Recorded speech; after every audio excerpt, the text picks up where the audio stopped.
राष्ट्रीय सभा, नेशनल कांग्रेस ब्राह्मणों ने बनाई।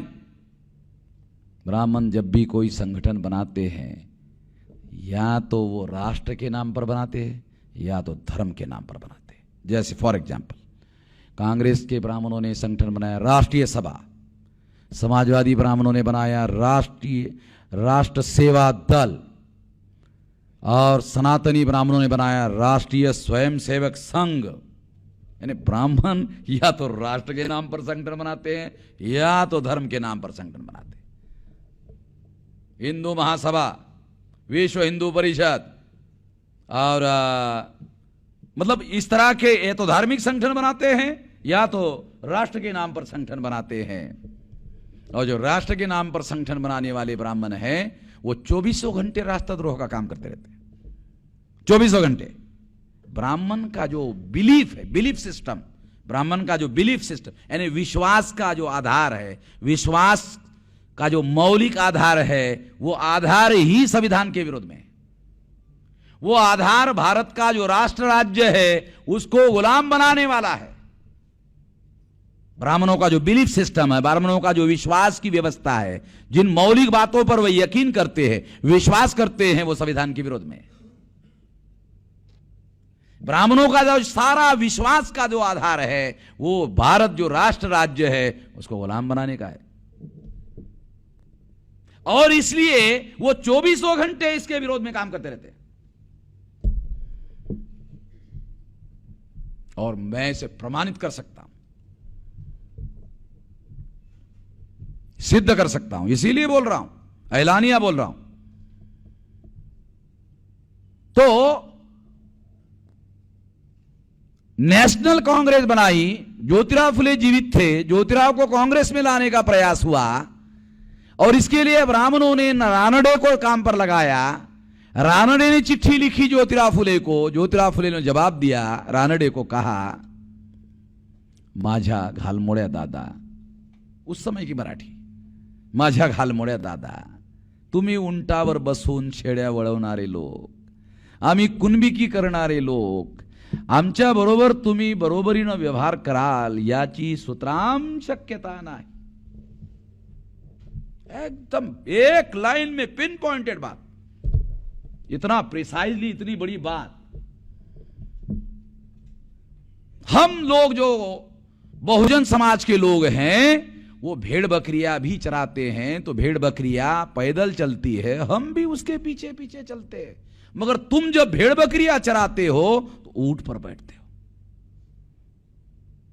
ऊंट पर बैठकर भेड़ बकरियां चराने वालों, हम कुणबिकी करने वाले जे लोग हैं त्यांच्या बरोबर तुम्ही बरोबरीनं व्यवहार कराल याची सुतराम शक्यता नाही, आणि म्हणून मी तिथं येणार नाही। तुम्ही जिथं यायला सांगता येणार नाही।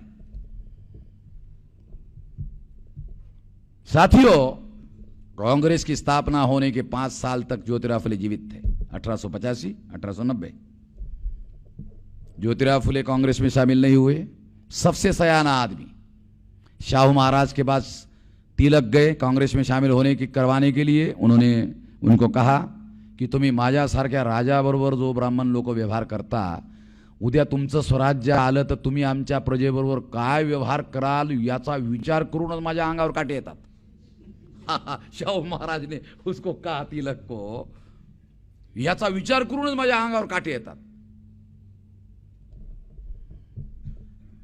दूसरा सबसे सयाना आदमी बाबा साहब आंबेडकर को लाला लजपत राय अमेरिका में जाकर कहा कि आजादी के आंदोलन में शामिल हो जाओ, उन्होंने शामिल नहीं हुए। बाबा साहब भारत आए, फिर दोबारा वापस आके मिला, फिर भी बाबा साहब आंबेडकर ने इनकार कर दिया। सबसे सयाने आदमी कांग्रेस में शामिल होने के लिए तैयार नहीं थे। आणि आता आमच्यामधले जे शिकले लोक, ब्राह्मणांनी लिहिलेली पुस्तकं वाचणारे 150 जे लोक आहेत, लाईन लावून उभं जातात, त्यांना विचारतही नाही पण जातात।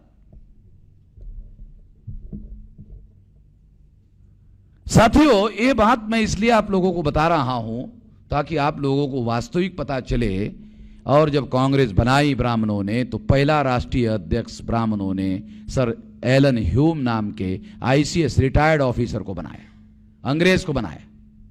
और इस अंग्रेज को बनाने के पीछे ब्राह्मण का क्या मकसद था? तो अंग्रेजों के साथ 1857 के बाद जो डायलॉग बंद हो गया था, उस डायलॉग को शुरू करना था।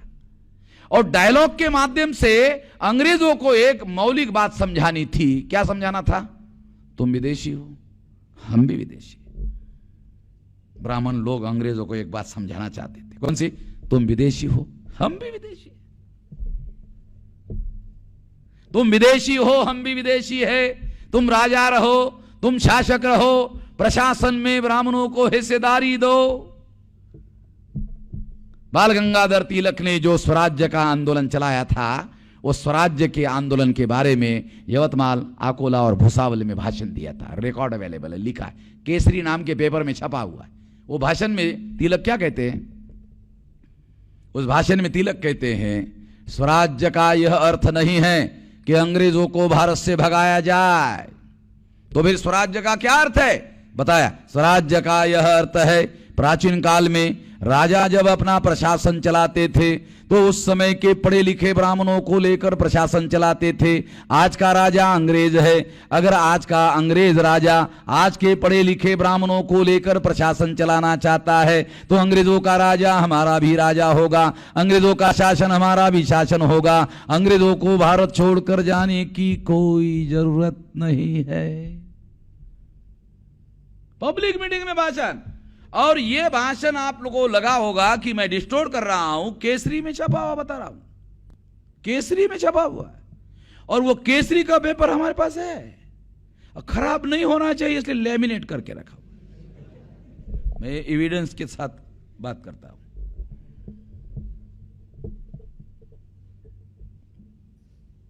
तो इस तरह से ये उदाहरण क्या सिद्ध करता है?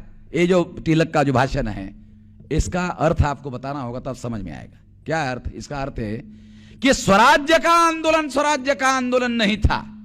स्वराज्य का आंदोलन अंग्रेजों के राज में ब्राह्मणों को प्रशासनिक हिस्सेदारी मांगने का आंदोलन था, और सभी भारतीयों के लिए प्रशासन में हिस्सेदारी मांगने का नहीं, तो केवल ब्राह्मणों को प्रशासन में हिस्सेदारी मांगने का आंदोलन था।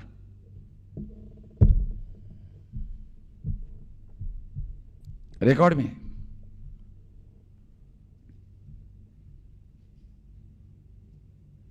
बाल गंगाधर तिलक ने Arctic to home in the Vedas नाम का किताब लिखा, अंग्रेजी में लिखा। उस किताब में क्या लिखा? अंग्रेज लोग जब अमेरिका गए तो वहां के मूल निवासियों को मार दिया, खत्म कर दिया। हम ब्राह्मण लोग जब भारत में आए तो ब्राह्मणों ने अर्थात हमारे पुरखों ने भारत के मूल निवासियों को खत्म नहीं किया। ये हमारे पुरखों की बहुत भारी गलती थी। समझ में नहीं आया आपको? दोबारा बोलता हूं। तिलक ने लिखा, अंग्रेज इंग्लैंड से चलकर अमेरिका गए, अमेरिका के मूल निवासियों को मारा, खत्म कर दिया, अपना राज स्थापित किया। हम ब्राह्मणों के पुरखे भारत में आए, भारत के मूल निवासियों को खत्म नहीं किया, नहीं मारा। ये हमारे पुरखों की बहुत भारी गलती थी। इसका मतलब समझते हो? मूल निवासियों को खत्म करना चाहिए था, मारना चाहिए था, जड़ समेत खत्म करना चाहिए था। अगर आपके पुरखों को खत्म कर दिया होता तो ये जो आप लोग दिख रहे हो, ये जो दिख रहे हो, पता होता चलता। ये जो बैठे हुए हो फिजिकली, इसको पता चलता। ये किताब Arctic to home in the Vedas जो तिलक ने किस लिए लिखा? अंग्रेज पढ़ ले। अंग्रेज पढ़े। क्यों पढ़े? अंग्रेजों को मालूम होना चाहिए हम भारतीय नहीं हैं, भारतीय लोगों के कट्टर दुश्मन हैं। यदि अंग्रेजों को पता चलेगा कि हम भारतीय लोगों के कट्टर दुश्मन हैं, तो भारतीय लोगों को गुलाम बनाए रखने में अंग्रेज हमारे से संवाद करेंगे, लेन देन करेंगे, और फिर लेन देन से ब्राह्मणों को फायदा होगा। और इस तरह से ब्राह्मण और अंग्रेज और ब्राह्मण मिलकर भारत के प्रजा को गुलाम बनाए रखने का काम करते रहेंगे। ब्राह्मणों ने अंग्रेजों को समझाया कि हमने 300-350 साल तक मुगलों के द्वारा भारत को गुलाम बनाए रखने में मदद की, आपको भी करेंगे। मुगलों को भारत को गुलाम बनाए रखने में मदद की, आपको भी करेंगे। 350 साल तक आप छानबीन कर लेना कि हमने मुगलों के विरोध में कभी कोई आजादी का आंदोलन चलाया हो, छानबीन कर लेना। कोई आंदोलन ब्राह्मणों ने मुगलों के विरोध में आजादी का नहीं चलाया। वो इस तरह से ये जो बातें मैं आप लोगों को बता रहा हूं, भयंकर बातें हैं। ये बातें मैं इसलिए आप लोगों को बता रहा हूं कि आजादी का आंदोलन किसी भी सूरत में समग्र भारत के प्रजाजनों के आजादी का आंदोलन नहीं था। ये सिद्ध करने वाली बातें मैं आप लोगों को बता रहा हूं। बाल गंगाधर तिलक ने तो अपने भाषण में यह कहा था, जब 1918 को साउथ बरो कमीशन के सामने शाहू महाराज के प्रेरणा से भास्करराव जाधव ने ओबीसी के लिए विधिमंडल में रिप्रेजेंटेशन की मांग की और बाबा साहब आंबेडकर ने शेड्यूल कास्ट के लिए मांग की, तो बाल गंगाधर तिलक कांग्रेस के सर्वे सर्वा थे। उन्होंने अथनी नाम के गांव में जाकर पब्लिक मीटिंग में कहा, तेली, तंबोली और कुनभटों को संसद में, विधिमंडल में जाकर क्या हल चलाना है? तेली को संसद में जाकर क्या तेल निकालना है? दर्जी को संसद में जाकर क्या कपड़े सिलाना है? कुनभटों को संसद में जाकर क्या हल चलाना है? संसद कोई भूमि है जिस पर हल चलाया जाए? तेली, दर्जी, कुनभट, कुनबी, कुनभट का मतलब गाली। कुनबी को अगर गाली देना है तो कुनभट कहो, तो गाली देकर कहा, पब्लिक मीटिंग में कहा।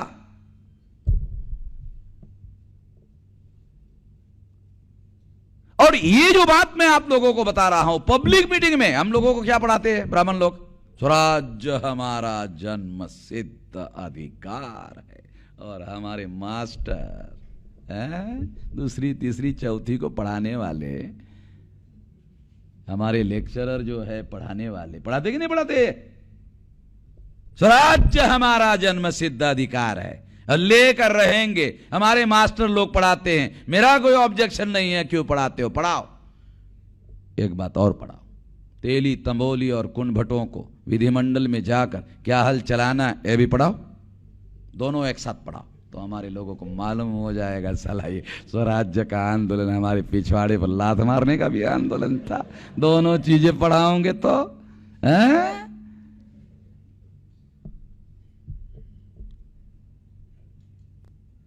ये किससे हिस्टोरिकल डॉक्यूमेंट्री एविडेंस है। और मैंने ऐलानिया ब्राह्मणों को कहा कि तुमको अगर मेरे से बहस करना, आ जाओ, टीवी पर तुम्हारे साथ बहस करने के लिए मैं तैयार हूं। एविडेंस हमारे लोगों के नहीं है, उनके है। अब उनके एविडेंस कैसे इनकार करेंगे? तो कुछ ब्राह्मण ऐसा लिखते हैं आजकल, नाही तिलकांनी मेल्यानंतर नकारला होता। अबे मेल्यानंतर कसं काय नकारला? अच्छा आहे नाही, आमचा म्हणण्याचा अर्थ असा होता की त्यातून असा अर्थ ध्वनित होतो। ब्राह्मण लोग झाले भाषा शास्त्र को खींचतान करके चालाकी करने की कोशिश करते हैं। मेरे साथ कोई ब्राह्मण बहस करने के लिए नहीं आता। बहुत दिन मैंने सोचा था मेरे साथ ब्राह्मण बहस करने के लिए क्यों नहीं आते हैं? क्या ब्राह्मणों ने अपने घरों में बच्चे पैदा करना बंद कर दिया क्या? मुझे बहुत दिन डाउट हो गया। मैंने छानबीन किया तो पता चला नहीं, बच्चे पैदा हो रहे हैं, बच्चे हैं, मगर वो मेरे साथ बहस नहीं करना चाहते। तो मैंने इसकी छानबीन किया, तो मेरे साथ क्यों नहीं करना चाहते ब्राह्मण, मेरे साथ बहस क्यों नहीं करना चाहते? तो बहुत सोचने के बाद मुझे पता चला कि ब्राह्मणों ने सोचा कि वामन मेश्राम एक पागल आदमी है और ये रेयर किस्म का पागल है, मराठी में दुर्मिळ प्रकार सा पागल। इसको हमारे बदमाशी का पता चल गया है। एक आदमी को पता चला, बाकी किसी को तो पता चला नहीं है। ये आदमी बोलेगा बोलेगा बोलेगा बोलेगा बोलेगा बोलेगा, कितना बोलेगा भाई, बोलते बोलते थक जाएगा। अगर इसके साथ हम टीवी पर बहस करें तो करोड़ों लोग देखेंगे एक साथ, और एक साथ करोड़ों को मालूम हो जाएगा, तो बेवकूफी होगी उसके साथ बहस करना, करोड़ों को जानकार बनाना। अच्छा है बहस ना किया जाए। बोलेगा बोलेगा बोलेगा, कितने लोगों को बोलता रहेगा भाई, बोलते बोलते थक जाएगा। ये उसके पीछे मकसद है कि इस विषय पर वो चर्चा नहीं करना चाहते हैं, क्योंकि इससे जागरण फैलेगा, इसलिए वो नहीं करना चाहते। तो मैंने आप लोगों को ये सारे किस्से बताए। ये किस्से इस बात को सिद्ध करते हैं कि आजादी का आंदोलन सभी लोगों के आजादी का आंदोलन नहीं था। आर्टिक्ट होम द वेदास में तिलक ने लिखा हम विदेशी है, डिस्कवरी ऑफ इंडिया में जवाहरलाल ने लिखा हम विदेशी है, इंदिरा गांधी को लेटर्स लिखा, उसमें लिखा जवाहरलाल नेहरू ने हम विदेशी है, केशव चंद्र सेन, विद्यासागर, राजा राम मोहन राय लंदन गए तो पत्रकारों ने घेरा राजा राम मोहन राय को, पूछा राजा साहब लंदन के धरती पर आने के बाद कैसा लग रहा है? कहा अपने बिछड़े हुए भाइयों के बीच में आकर बहुत अच्छा लग रहा है। यानी अंग्रेजों को भाई बोल रहा है, ये बिछड़े हुए भाई है। अगर अंग्रेज राजा राम मोहन राय के भाई है तो हम कौन है? हम तो दुश्मन हो गए ना फिर हम तो भाई नहीं हो गए। रविंद्रनाथ टैगोर जब अंग्रेजों का राजा आया कलकत्ता तो उसके स्वागत के लिए गीत लिखा। राजा बैठा था मंच पर, गीत गाया जा रहा था, हे जन के अधिनायक, हे मन के अधिनायक, हे गण के अधिनायक, तेरी जय हो, जन गण मन अधिनायक जय हो। और कितनी बार जय हो? जय जय जय जय जय हो। एक बार जय नहीं हो, 4-4 बार जय हो। और जय क्यों हो? उसका भी कारण है। जय क्यों हो? भारत भाग्य विधाता। राजा को क्या बोल रहे? तुम भारत का भाग्य विधाता हो और इसलिए तुम्हारी जय हो। और हम लोग मूल निवासी बहुजन गाते रहते, तल्लीन होकर गाते रहते। हमें पता ही नहीं चला इसका मीनिंग क्या है।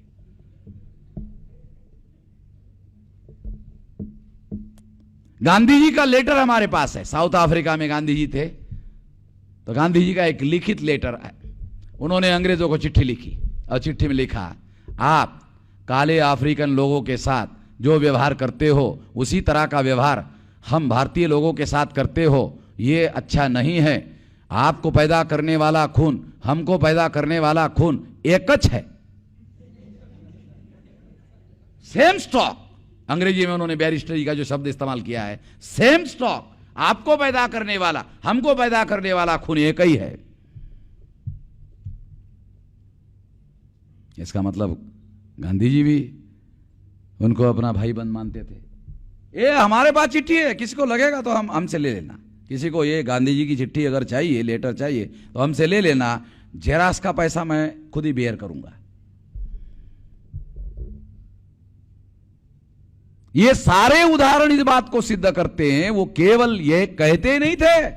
1885 से लेकर 1929 तक, 1928 तक कांग्रेस के नेताओं ने, ब्राह्मणों ने आजादी का प्रस्ताव तक पारित नहीं किया।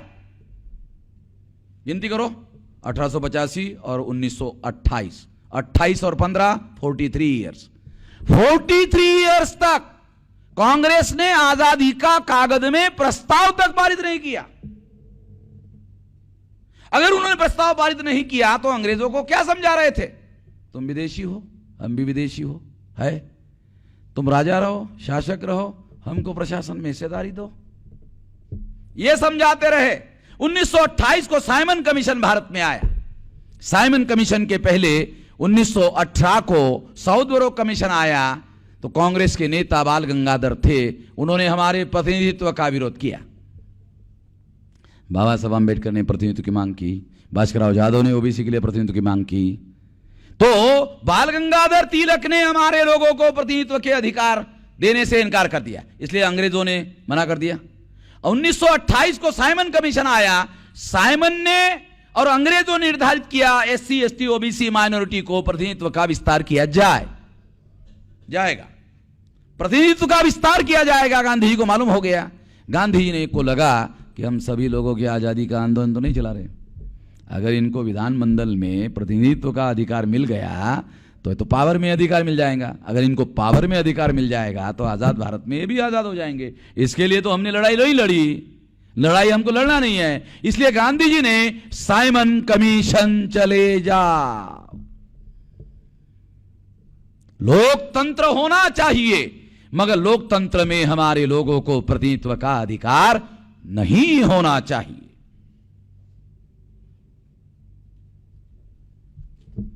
साइमन कमीशन को गांधी और कांग्रेस के नेताओं ने कितना विरोध किया, कितना उग्र विरोध था। तो लाहौर में लाला लजपत राय के छाती पर लाठी पड़ने से लाला जी मारे गए, तो इतिहास में लिखा जाता है लाला जी शहीद हो गए। क्या के लिए शहीद हुए? एससी एसटी ओबीसी माइनॉरिटी के लोगों को रिप्रेजेंटेशन, रियल रिप्रेजेंटेशन ना मिले, इसके लिए लाला जी शहीद हुए। इतने पढ़े लिखे लोगों को पता है, ये तो सवाल ही नहीं बनता कि अनपढ़ लोगों को, कितने लोगों को पता है। ये तो सवाल बनता ही नहीं है कि कितने अनपढ़ों को पता है। इसलिए मैं ये सवाल कभी नहीं पूछता कितने अनपढ़ों को पता है, कितने पढ़े लिखे को पता है। इतिहास ही गलत लिखा गया, इतिहास गलत पढ़वाया गया, हम लोग इतिहास गलत पढ़ते हैं।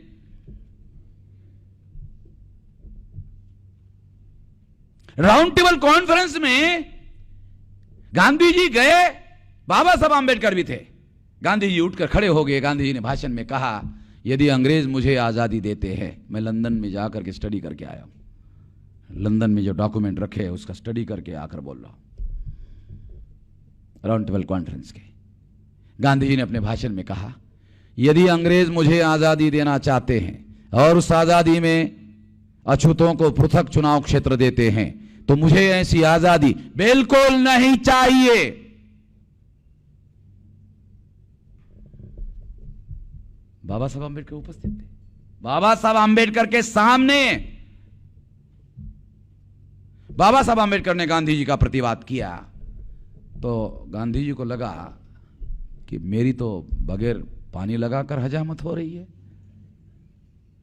इसलिए गांधी जी उठकर खड़े हो गए और गांधी जी ने प्रस्ताव रखा कि मीटिंग को एक दिन के लिए स्थगित किया जाए। हजामत हो रही थी, इसलिए गांधी जी को लगा कि थोड़ा ये गड़बड़ हो रहा है। तो अंग्रेजों ने पूछा क्यों? तो गांधी जी ने कहा, हम भारत के लोग यहां आकर आप लोगों के सामने आपस में लड़ाई झगड़ा कर रहे हैं, मुझे अच्छा नहीं लग रहा है। अच्छा, झगड़ा साले तूने किया और तू खुद ही बोल रहा है कि मुझे झगड़ा अच्छा नहीं लग रहा है। शुरुआत उसी ने किया, झगड़ा मुझे अच्छा नहीं लग रहा है। तो अंग्रेजों ने पूछा फिर क्या करना चाहते हो? हम जो भारत के प्रतिनिधि आए हैं, आपस में मिलकर वार्ता करके, चर्चा करके कंसेंसस बनाना चाहते हैं, आम राय बनाना चाहते हैं, एक राय बनाना चाहते हैं।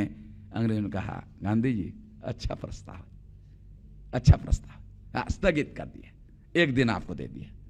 गांधी जी ने आम राय बनाने के बजाय, आम राय बनाने के लिए किया ही नहीं था, गांधी जी ने मुसलमानों को अपने घर में खाना खाने के लिए बुलाया। और मुसलमान नेता थे, तो मुसलमानों को खुश करने के लिए, राजनीति का नियम कहता है कि मुसलमानों को खुश करने के लिए खाना भी उसी तरह का खिलाया जाए जिससे मुसलमान खुश हो। तो गांधी जी ने मुसलमानों को गाय का गोश्त खिलाया ताकि मुसलमान खुश हो जाए। डिप्लोमेसी तो यही कहती है। शिवाजी महाराज के बाद जब औरंगजेब के दूत आते थे, तो शिवाजी महाराज मुसलमानों, औरंगजेब के दूतों को गाय का गोश्त खिलाते थे। मेरे पास डॉक्यूमेंट है। एक बार बाबा साहब आंबेडकर के घर की सफाई हो रही थी, तो नौकर भागते दौड़ते बाबा साहब आंबेडकर के पास आए। बाबा साहब, विदेशी दारू के खाली खोके और दारू की बोतलें खाली पड़ी हुई है, आप तो पीते नहीं हो, तो ये कैसे? भागते दौड़ते आकर बाबा साहब को कहने लगा। बाबा साहब ने उस नौकर को डांटा, तेरे को मालूम नहीं है आपने यहाँ जवाहरलाल जी आते रहते, वो देशी थोड़ी पीते हैं? तो देशी जब पीते नहीं है तो विदेशी के ही तो रहेंगे ना। डिप्लोमेसी अंग्रेजी का शब्द है, पता नहीं आप लोग जानते कि नहीं जानते, जिसको हिंदी में राजनय कहते हैं। राजनय अंग्रेजी में डिप्लोमेसी। तो इस तरह से